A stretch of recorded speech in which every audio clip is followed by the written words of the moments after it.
Um, well, there is. Well, I suppose so. There used to be more so. I used to go to the gym. I used to come home. I'd normally have to shoot somewhere after the gym. By the time I got home, I'd have lunch, and now I'm getting old, so I'm sure I got a bit of Spanish in me because I like a kip in the afternoon. And then I normally get up and I'll start writing about 5 or 6 o'clock. That's what I used to do with the the first perhaps 6, 7, 8 books. But I've changed it a bit now since I moved. I think because I'm in a nicer place now, and I've got a nice kitchen, and I can look out onto a nice garden. I tend to write in the day quite a bit now, which is good. And yeah, this last book especially. I always wrote in an evening when I was in the flat, really. But now I'm there, I'm quite happy to sort of start a bit earlier and sit at the kitchen table. So it has changed around. I mean, I've got to start on a new book in the next week or two, so we'll see. But yeah, I'm not the night writer that I once was. But I was like that with the first probably, God, got to be 8, 9, 10, but really up until the last book or two. So you did a night shift, now you're on a day shift. Yeah. I still write right up to the evening, but I might finish now at, I don't know, like 10, 11, 12, whereas before I wouldn't start till 6 and I probably wouldn't finish till 2 or 3. I was always wrote overnight, so. What about you, Julia? I am, wow. When I wrote my first book, Running Hot, I was working full time. So I had to kind of grab every moment I could get, and then I lived in Wapping then, so I was going from Wapping to the Elephant and Castle. So I used to write on the train. So it kind of got me to thinking about, I've really got to be disciplined about me writing. And my background is, both my parents came here in the 60s from Grenada.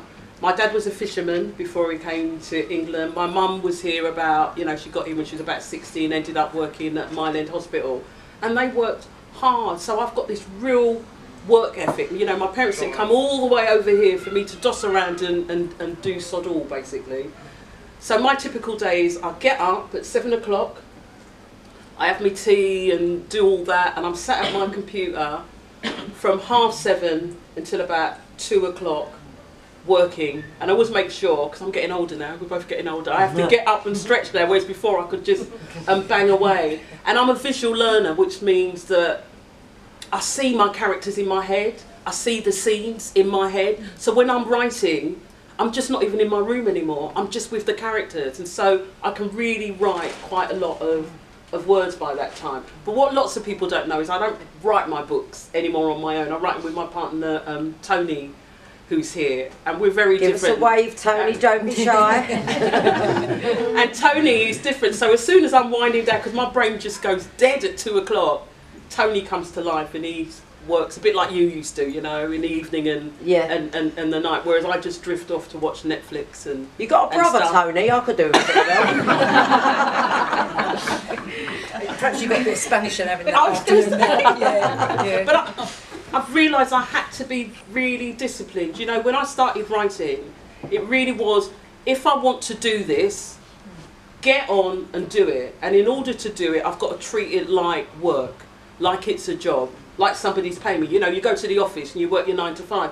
It's the same kind of thing. Because I get a bit impatient when I meet people, particularly people I've known for years who write in a book and it's all what they want to be as an artist. I don't want to be an artist, I want to be a writer who does a book where lots of people read my work. And you've got to put in the time like you do with any other job. What's the best bits of it?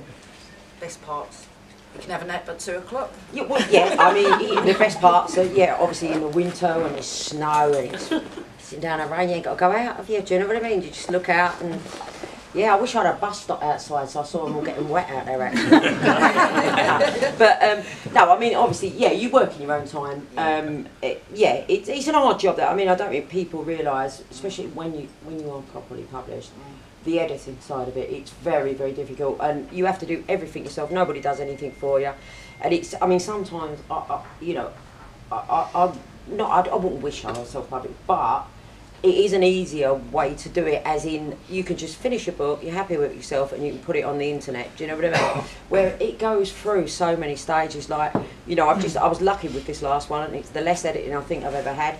It only took me 3 weeks, and I got it done before I went away. But normally I get a good 6 weeks, and it's solid, But because I've done my knee in and I couldn't get to the gym or anything, I have worked solidly on that. So that 3 weeks would have probably normally took me 5 weeks. but I got it back. But then it comes back again from the copy editor. Like that'll be back next week, and then I've got. By the time it hits the shelves, you know it word for word. You know, you just do. I can even look back at my early books now that I wrote sort of 6-7 years ago, and if I'm looking for a particular scene, I can find it within a few minutes in any book, because it just you've gone through it that much. It's imprinted. You know, it's.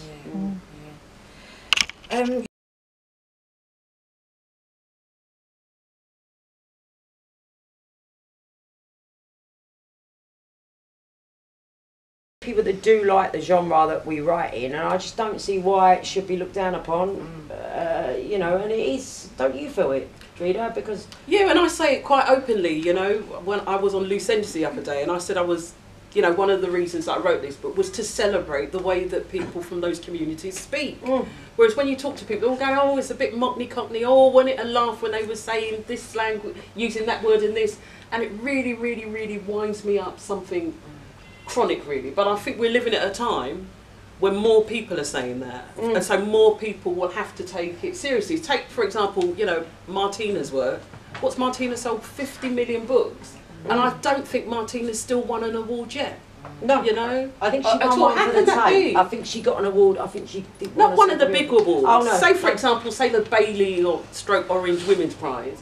You would expect a British woman who has sold 50 million books to at least be on that list once, wouldn't you? Yeah, so how is it that that doesn't actually happen, really? So I think the more of us who say, hang on, why are you discriminating against, you know, working class communities and their language and their lives and their situations, why aren't they taken so because seriously? Ken Loach has always written stuff like that, and you know he's looked at, you know, he's you know. But he did it at a time, you see. I think in Britain, I think when I was growing up back in the, you know, the 70s and 80s, it was quite cool to be working class. If you think to all the models, you had camera people like David Bailey, Twiggy, the whole works, actors, there were loads of them. And all of a sudden, I think we're living in a time when working class people, say like on telly, have been relegated to reality TV shows. And that's fine, no problem. But what people essentially do is to wait for people to have a good old Barney and to laugh at them.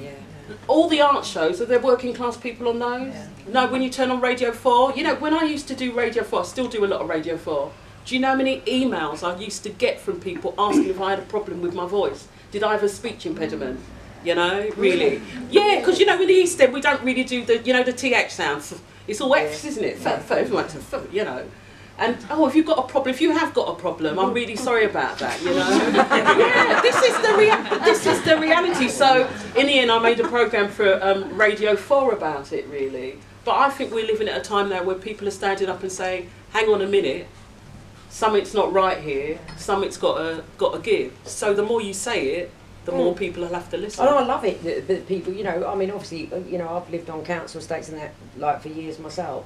I'm proud that people from council estates enjoy my books. You know, they're the, you know, obviously you've got a wide readership, but you know, I get so many working class people contact me, and people who perhaps whose son or daughter's never read a book, and that, you know, they're dyslexic and they've got through mine, and the mum's so proud. I think it's lovely. Do you know what I mean? I don't think the genre and the way we write and where we aim it at normal people gets the credit that it deserves, really. Do you think we're losing a bit of that East End and getting the Essex about now? Well, my books won't. I mean, well, yeah, but well, obviously, I mean, I'd loathe it if I had a daughter now and she was like modelling herself and wanted to be on Towie or something. I'd probably put a gun to her head. I did see something the other day. Write it down. I did see something the other day, and it said propaganda is when a Cockney's looking at something. Oh yeah, I posted that on Instagram. That was really good. Yeah. Tell us a bit about your day together at 11 Downing Street. Oh my That's God, what we met, yeah. As you do, Kim. As you do at 11 Downing Street, you know what I mean? But yeah, we went. Yeah, it was good, wasn't it? That was where I think I spotted you, and someone said a streeter over there, and yeah, I'm gonna come wander around with you, Drita, and that was it. Yeah. And we went out for a drink after, didn't we? It was. I'll tell you how it happened. We went there because the reading agency. They're having the 10th anniversary. They do a fabulous job, particularly in prisons. And both me and Kim do a lot of work for the reading agency. And the reading agency. He's a lovely man too. And I was there talking to someone, and I turned around, And there was this woman, literally, in the Rough middle old of the row, Totally out of place in Downing Street. with that necklace on, and she stood there like this, a bit like a I don't think I had gunslinger. that necklace then. You had one that was similar. Similar. Yeah. She stood there like a gunslinger, leaned back and went, "Are you Dreda?" And I went, "Yes, I am." And then we went for a drink after. Yeah. And then Kim, I have to thank Kim publicly because I was having such difficulty with Facebook. I've not been a natural social media person. I used to find it very, very hard. So I kind of half abandoned Facebook because I didn't know what to do. And when we went for this drink, she said, "No, I'll come over. I'll sort you out." And Kim came all the way over to my place. It's only Walthamstow, it ain't Glasgow. Yeah, I know, but it was still, you know, you didn't have to do that. And she came and she spent the whole evening with me sorting my Facebook out. And I think You're very good on it now. I am, but I wouldn't have been without you. I wouldn't have been without you, you know. And I think that's what I love. And I think that's what I love generally about the crime writing community on the whole. We really do help each other out. There's not a lot of rivalry between people because if your book's selling well and doing well, then somebody else. That's what my agent always says. He wants the whole genre to do well. Do you know what I mean? Yeah. Because the more people that are doing well, the more that genre's getting out there. But because if I read Kim's book and I finish, I'm like, oh God, I want to read something else like that. And then if I know there's another author like that, you're onto it as well, really. So I thank you very much Sandra for helping me.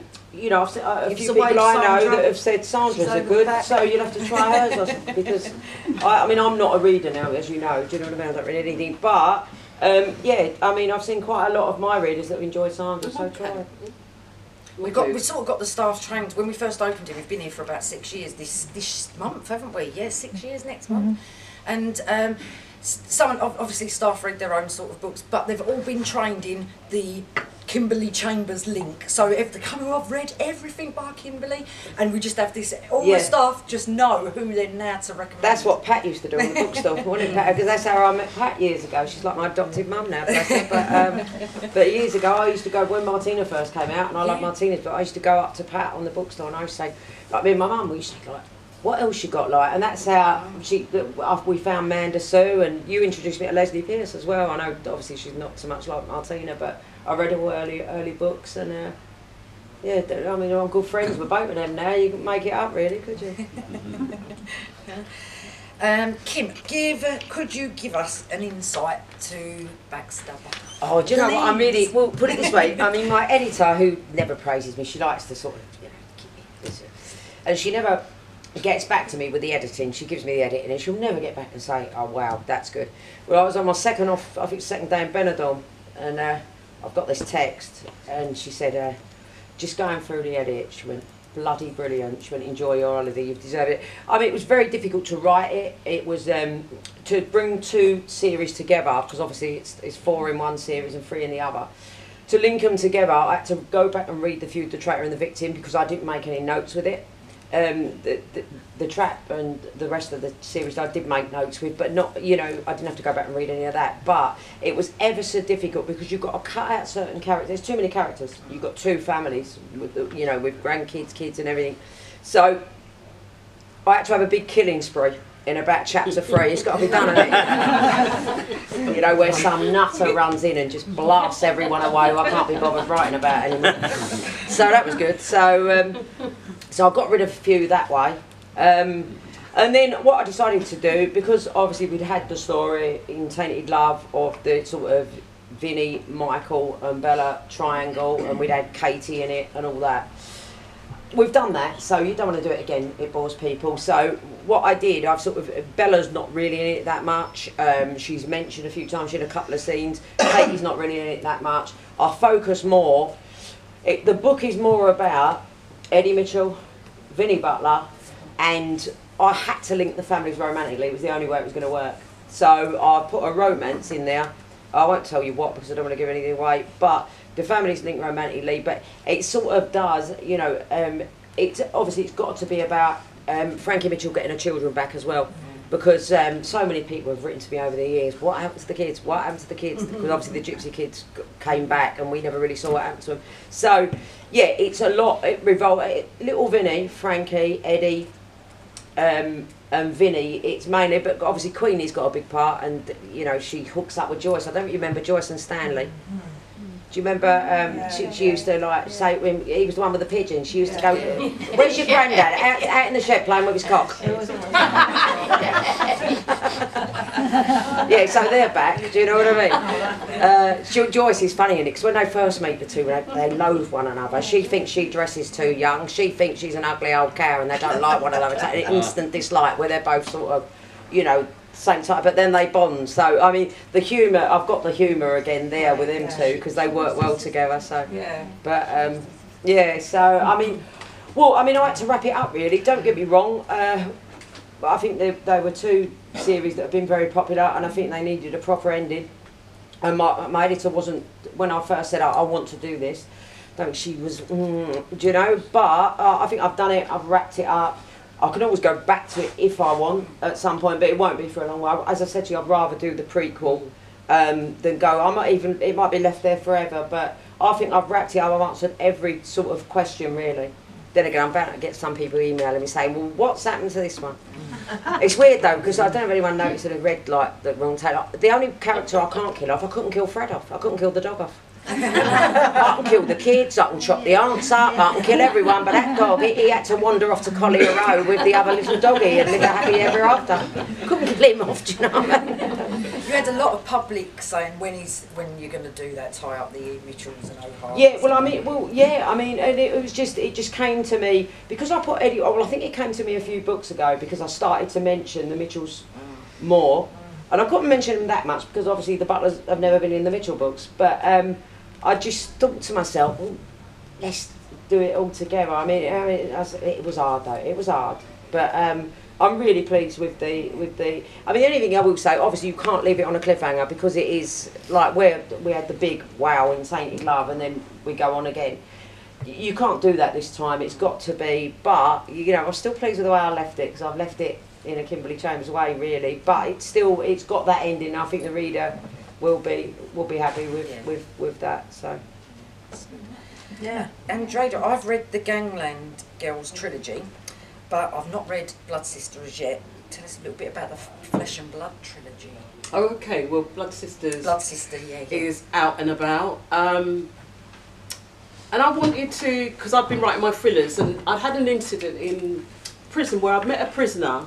It was really interesting. I went into this prison, and it was a female prison. I went into the prison, and I met this prisoner, and I was holding one of my Gangland Girl books. It was Geezer Girls. And she said to me, oh, that Dreda's coming in today. Oh, that's a right good book. Yeah. And I don't know who she thought I was. And I just looked at her and then she went, you're not Dreda, are you? And I went, yeah, I am. And you know, she jumped up and she said to me, I'm so pleased to meet you because when I came into this prison, I don't know how long she was serving, she said, I just happened to come across Geezer Girls and it looked so interesting. I started reading it. And she said, that book was the book that taught me to read. And you know, when somebody says things like that to you, I don't think about sales, how much money I'm making. When something like that impacts on someone's life, you know, your book did that to someone. It helped them to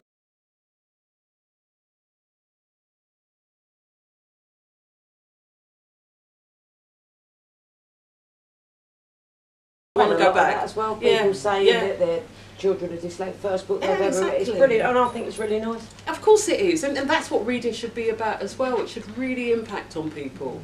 And so I wanted to go back, and I wanted to go back and once again write about a group of women. So I wanted to write about a character called Babs, and her two daughters, Jen, who's about 18, and Tiffany, who's 15, and they're two very different girls. And I wanted the book to span 10 years, so from 1993 to 2003.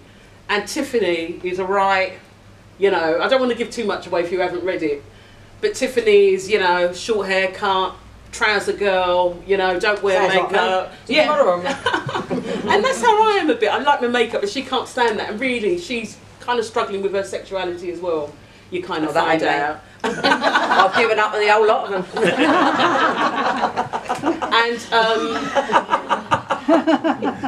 And she wants out of a place they live in Mile End. I know Mile End inside out, you know, this is where a lot of my family grew up. My mum worked in Mile End Hospital, and I created a fictional estate called the Essex Lane Estate, but everyone knows it as the Devil's Estate because of the dodgy deeds going on there. And both these sisters want out of this estate, but they're going to go around it different ways. So Tiffany's ends up working for a local face, doing stuff for him, and she gets out of her debt, whereas Jen is looking for a really good guy. She turns her nose up on the lads on the estate, they're not good enough, and she ends up with a guy, but does she end up with the right guy? And while they're doing it, in the midst of it comes this hurricane of a woman called Dee, and Dee is going to the top regardless of, you know, what she has to do. And so she earmarks a really well-known gangster to try and end up being his wife. She was a treat to write. They were all a treat to write because they're so very, very different. And at the centre of it, or actually on the outside, is Babs. And actually what I wanted to do with the trilogy was the second book, I didn't want Blood Mother to be then what happens in 2003. I wanted to take the book back to what you're thinking of doing, almost a prequel. So we go back to 1972 with Bab's story. How did this all start and all develop? And I love it. I loved it because Babs grew up in Whitechapel. You know, I know Whitechapel inside out. That's where I learnt to read. I used to work on the market there all the time. Yeah, and I learnt to read at Whitechapel Library. My mum used to send me off to the library. So it was just, you know, what I love about writing about, particularly, you know, we were talking about Essex, but what I love about writing about East London is so full of character. You can go, say like we did a video recently about Mile End. And that was funny because when we were chatting, when we said, because you do, Dreda's, I'm the unpolitically correct one, I don't know if you've noticed, but Dreda likes that she doesn't want to upset the communities, do you? So you give them different names for the, sometimes. when we was in Bow, wasn't it? When we were standing there by the road. Yeah, and you didn't want to name it what it was because you... Yeah, I don't, sometimes I worry about what I've got in my, one of the things that runs throughout my trilogy is a square, fabulous Georgian square called Bancroft Square, and in Mile End there's this fantastic Georgian square called Tredegar Square. Now I don't want to call my book, my square, Tredegar Square, because I am sometimes a bit worried, not upsetting the people, but I don't want to ghettoise those people in that community, and I love Tredegar Square. And actually I think one of the great joys of fiction is using real things to springboard to create my own world, because that's one of the things I love. Oh, I love Tredegar Square, yeah, but if in my book I was having a square, what would I do with my square? And that's why sometimes I don't. So it's a match-up with mine, real I've done the and opposite. fictional. I've caned and upset the whole of Whitechapel, and I don't really give a shit, to be honest. Yeah, we're different, because I do, you see. I would, because I grew up in that community. My sister still lives in Chris Street Market. I still got family in Mile End. I taught in schools in Whitechapel and in Limehouse. I went to a school, a Catholic girls' school off Cable Street. So, you know, that community is still really, really important to me. And what I want to do is to really bring that community out, to shine a light on that community. And it would hurt me a bit if people in that community came up to me and said, you know what, Dreda, you didn't do us good. You made me feel yucky. But I don't want to do that with my books, because that's where I grew up. Well, that's amazed me, because in the last book I've written, because I worked down Roman Road, obviously you remember that, girls, don't you, when I was on the Roman. Remember Bangkok Barry? That's another story, isn't it? Well, anyway, cut a long story short, when I worked down, they killed that market overnight, Tower Hamlets Council. They killed, do you know, my old boss now is still trying to work in his, we've seen him recently, haven't we, with Pat? Still, he's minicab driving now. They killed everyone's, literally, lives overnight by stopping the parking around there. So, of course, when I go through that era in a book, and Queenie and Viv used to shop down the Roman, I've caned them. I've said it as it is. And then I couldn't believe it. I got an email from Tower Hamlets Council. Do I want to go to an event? And I'm doing it in November. Is that up at the library? I think so. Yeah, it's a great event. Yeah, it's a great festival. Yeah.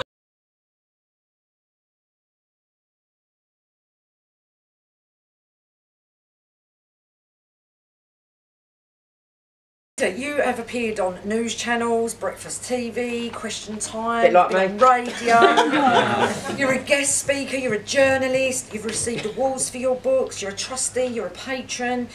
The list is endless. You've even had a row with Nigel Farage. Yes. And you've even, which my thing was, you wrote a part of a script for EastEnders as well, for Phil Mitchell. No, never, not me. Oh, well, Amazon was lying. That was me. Yeah, because it Yes, does it say that? It Oh, I'm does going to say keep that. that up there. That's good. Yeah, it says that you was in with the script writing of the Phil Mitchell drug addict. Oh no, I wrote an article for The Guardian, for The Observer, which The Guardian is on a Sunday, about EastEnders and Phil's drug habit years ago. If I don't know if you remember, they asked me, was this a real depiction of it? Okay. Oh, I'm thinking, oh my God, I've done something, I didn't even remember doing it. I'll send it to you. How do you find the time to fit all this in? Is your hubby patient? And what's your favourite thing to do out of all that? Is it just book writing, or do you like going out doing other things? I like talking. I come from a family. People ask me, how is it that I ended up writing? Because I've got an O-level, grade C in English language and English literature. And when I did go to university, it had nothing to do with studying in English. I had a fabulous history teacher, so I went on to do history. And my mum used to send me and my brothers and my sister off to Whitechapel Library. She never came with us. She just used to send us off. And we used to sneak into Whitechapel Art Gallery, which was next door as well. But that wasn't the only way I learnt to read and get an idea of stories. It was from my family. I came from a group of people who did not shut up. They loved to talk. They loved to talk. My dad's mates used to come around and they used to play dominoes on a Friday night. And they used to talk. They used to talk, you know. And these stories were so exaggerated. So, you know, when we were young, a lot of us kids, we didn't used to sit on the settees back then. That was like for the big people. We used to sit on the floors. I don't know if people remember that day. You used to just sit on the floor. And used to listen to the adults chatting away and talking. So, you know, I love telling a story. So that's one of the big things for me. So in terms of doing things, you know, it's a funny old thing.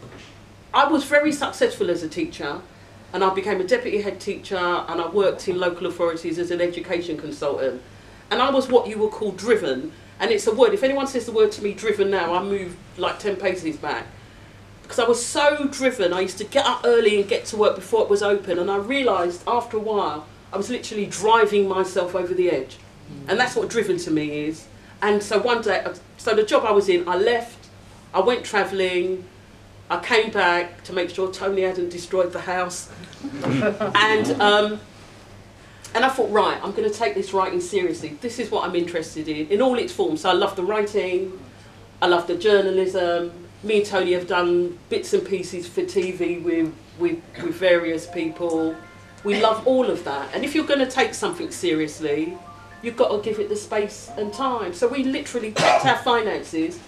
Is there any way I can go part-time with my next job?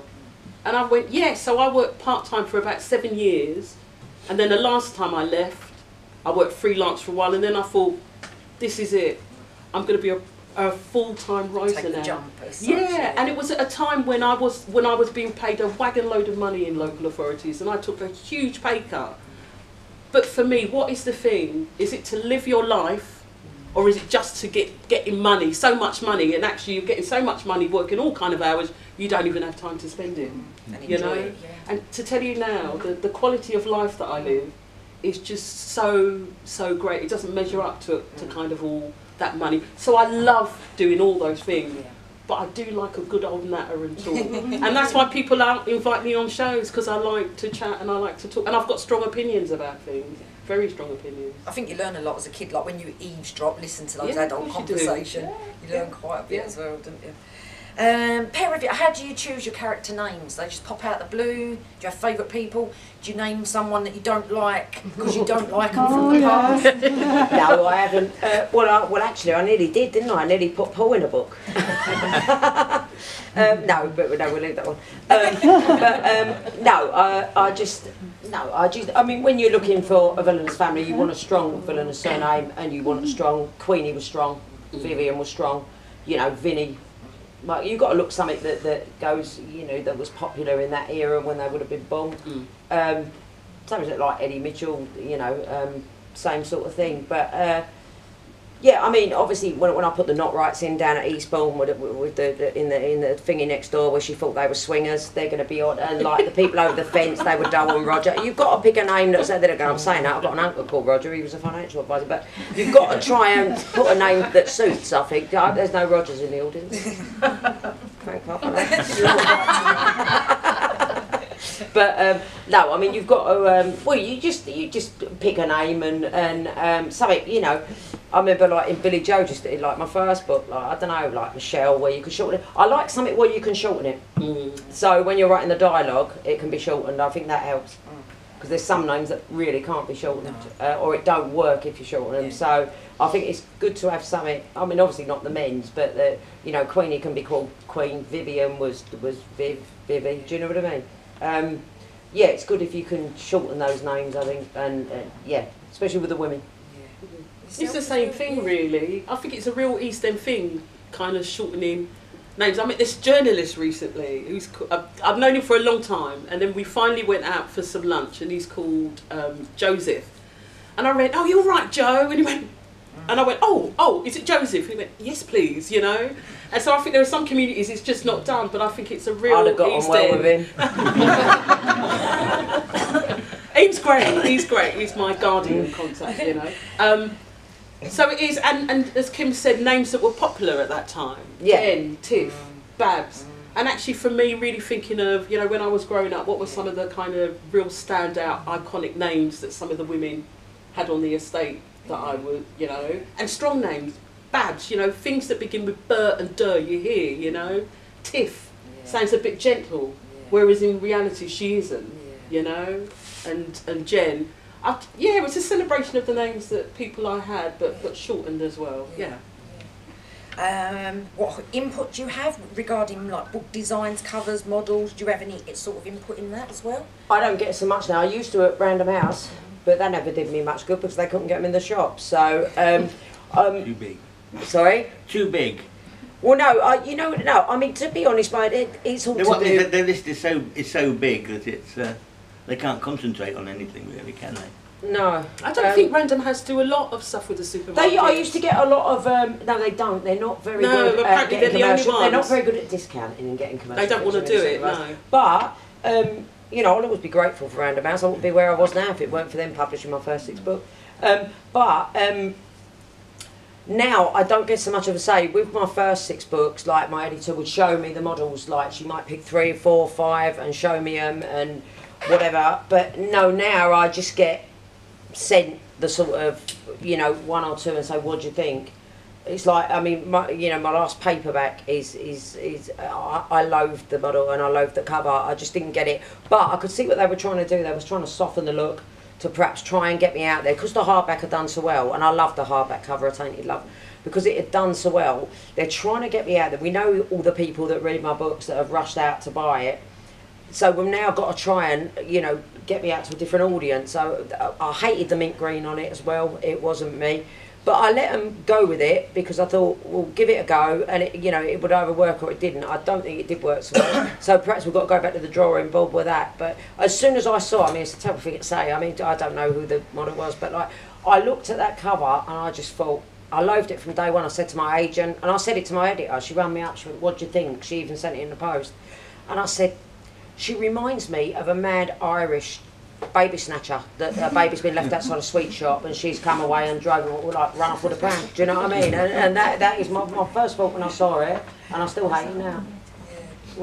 So that's that. But yeah, I don't get it all. Then again, I've asked for a little bit more input now after the last one. So we get quite a lot of input actually. Really, they'll try and mock stuff up, but we're really me and Tony red hot about what the blurb is like on the back. So the Gang Girl trilogy, I wrote all those blurbs because I just know you wrote your own blurbs. If I don't think the people that I'm kind of working with can get it right, kind of get the right words in, you have to give it to them. Here, we've come up with this, what do you think? And unless you can come up with something better than that. Whereas the editor we're working with at the moment, Ruth, oh my God, Ruth has just come from heaven and is spot on and knows exactly what she's doing. So they'll send covers And then we kind of make comments, like one of my books, Vendetta. I mean, God, good grief, the first cover, and I know they thought it looked suspenseful. It was a guy kind of in a room, and there was another guy coming through the door, but it looked like it was a pizza delivery. It looked terrible. It looked really, really, really awful. So we really worked with them. So we kind of wrote a list. This is the kind of thing we want when people pick up this cover. We want people to think interesting, suspenseful, mystery and stuff. And so, yeah, Hodder were very, very good at that. And what I wanted them to do with the Flesh and Blood trilogy was to try and get the designs of all the 3 books done at the same time. So there's a kind of continuity with the cover. So recently we've seen the cover for Blood Mother, which is up on Amazon now, and which I'll spread around on Facebook this weekend. And Blood Daughter. Oh my God, I love Blood Daughter. Oh, I really, really love Blood Daughter. Because finally, it was funny, one of... a reader was saying to me, oh, is Dee going to be on the cover? And finally, Dee is on the cover of one of the books. Yeah, yeah. That's good. That is good. It's good.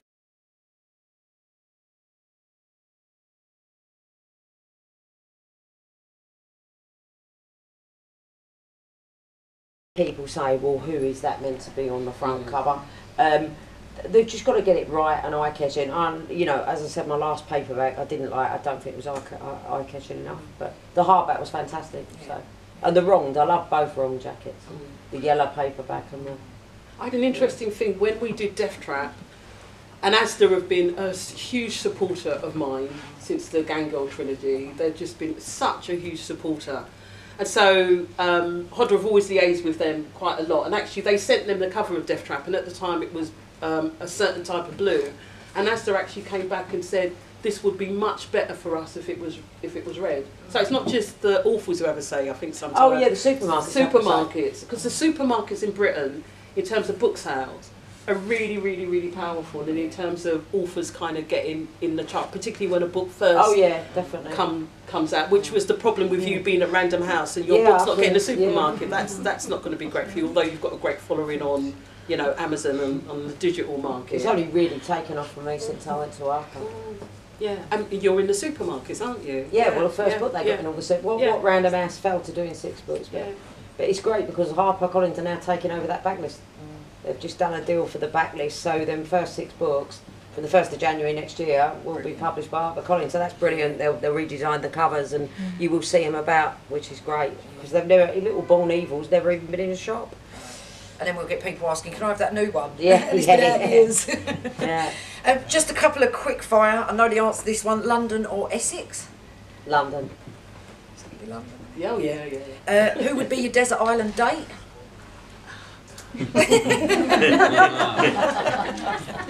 Don't say like Winston. Oh no. Bobby Cannavale. Oh no, he's mine. We've had this out. We've had this. I said him I saw him first. I did. I put him up to you. Right, next one. Favourite band, singer, music-wise, what you into? We both like Stevie Wonder a lot. Yeah, both Stevie Wonder fans. Yeah, Stevie Wonder. I've got every album, and I think you have as well, haven't you? Yeah, I've got a lot of Stevie Wonder stuff. Love him. You know, love him to I've got. I'm very I know music-wise, but yeah. you're a music background as well, so you I love everything. DJ, didn't I? And that. Do you remember? No, that was Sheila. These 2 girls here, I used to go, like, we went on holiday from the age of, 16? I didn't know they were coming tonight. Do you remember them? Do you remember the Floozies t-shirts? Yeah. Yeah? Yeah, What did did we I put put? a picture up on Facebook? What did we put? What was on the front? Just our names and then Floozies at the back, wasn't it? At the airport. 1830, Club 1830. We'll get on them now, wouldn't we? Last one, takeaway or a home-cooked meal? Oh, home cooked for sure. Yeah, when I've got time, but I've just found 2 dishes round the Chinese round the corner. It took me a year to find anything decent out there, but I found 2 now, they're all right. So Because I've got lots of different. I can't eat so much stuff like gluten and lactose, so I've got to be very careful what I have. Although I've had a nibble of cheese since I've been here. Any questions? Does anyone in the audience have any questions? Now, really at the beginning. And did you have advice given to you when you were starting out, and did you take it or did you just go off on your own path? I'll answer this one. Pat had the bookstore in Romford. I used to buy books off her. She said to me, get yourself the Writers and Artists yearbook. She knew Martina very well. Martina said, you need an agent. she'd get the Writers and Artists Yearbook. You got me the copy, didn't you, Pat? Got the Writers and Artists Yearbook, and I read through it. Like I'm not interested in a lot of things in it, but that, I think it gives you some wonderful tips of how to prepare your work to go off to agents, and the majority of them, all your London literary agents and all your agents all over are listed. The majority of them want first 3 chapters, synopsis, good covering letter. I went through that and I read over and over it again. I finished Billy Joe, went back and polished up the first 3 chapters because that's what they'd advised in that book. And then I sent it off by hand. I didn't, because I still write by hand. I can't type. So, I mean, obviously I send it back electronically now. I've got a typist. But at the time, it went off by hand. I remember going around a post office with these like 30 envelopes, and I sent it off to about 35 agents. And within 24 hours, I had an agent on the phone to me the next morning. And I remember her saying to me, "You're going to be a superstar." She was the one that I met first. But I didn't.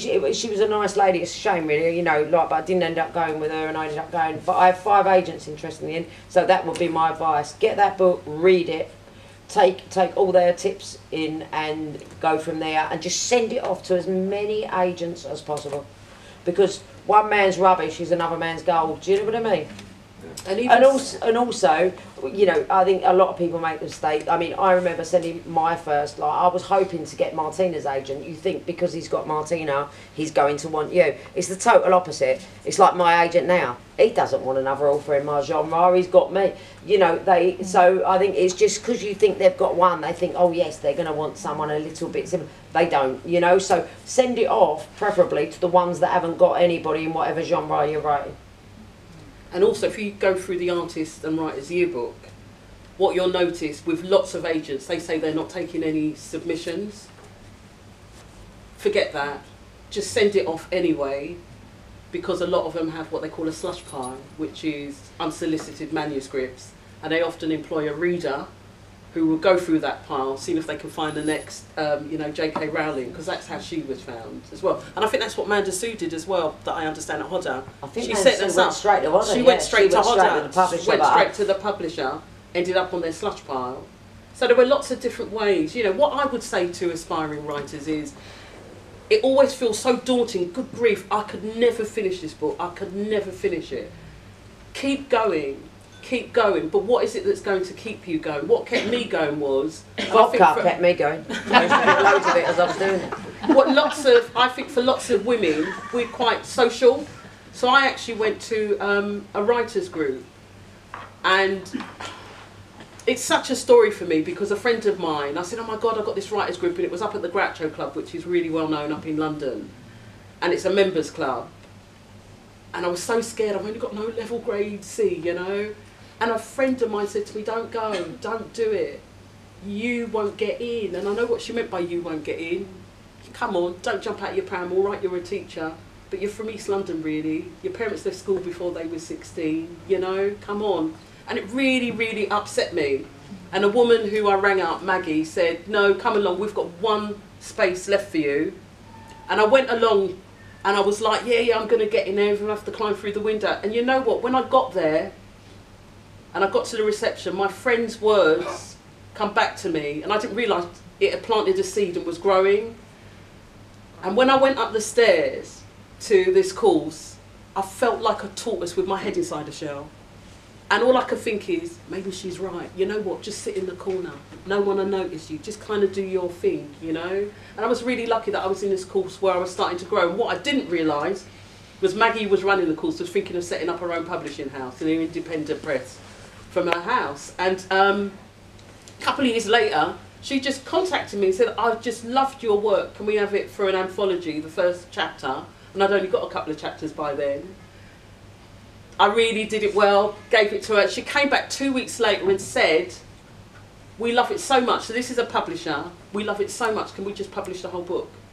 And so I actually got published. Running Hot got published without me having an agent. And Running Hot was the book that went on to win the CWA's best first-time crime book in 2005. And I got the John Creasy Dagger. So there are different ways that you can do it. So I think you have to ask yourself, how am I going to write? Is it through the support of other people, or am I more a Lone Ranger type? And I think lots of men are more kind of Lone Ranger types. I could do it. It's funny, can I say this, Tone? Because I said to Tony at the time, I can't see his face, yeah. I said, Tony, come to this course, you know, because we were both writers. We met in a writing class years ago at Goldsmiths College. And he said, no, I can do it on my own, you know, which he did for a time, and then he joined the course. So what's going to work for you? And I had another friend who was hugely successful with his thriller books. How did he write? He went out there, he knew what type of genre he wanted to write in thrillers. He went out there, got some of the main writers, read their books, analysed their books, how were they writing, and then did his on a kind of a similar model, and he found an agent and got published.